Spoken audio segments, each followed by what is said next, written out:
Hey everyone, welcome back to our tech tutorial series. Today, we're tackling how to open a port on your Xfinity router in 2025.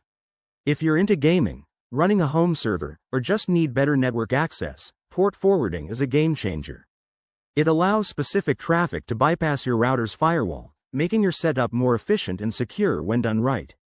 Let's jump right in. First, ensure you're connected to your Xfinity Wi-Fi network and have a device like a computer or phone ready. You'll need the admin username and password for your router. Default is often admin for both, but check your Xfinity app or documentation if you've changed it. Step 1. Open your web browser and enter the router's IP address.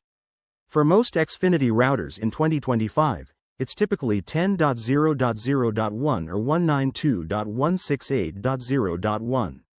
This will take you to the login page. Step 2. Log in with your credentials.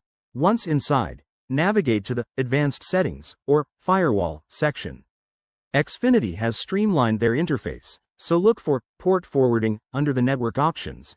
It might be labeled as NAT or Port Management in the latest updates. Step 3. In the Port Forwarding page, you'll see a list of existing rules. Click Add New or Create Rule.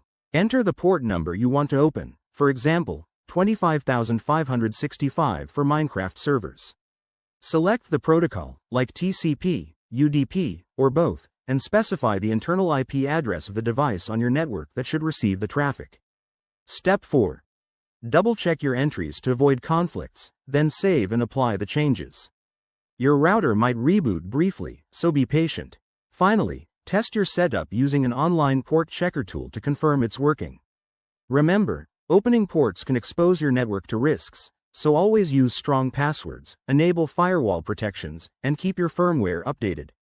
That's it for today's guide. If you run into issues, restart your router or contact Xfinity support.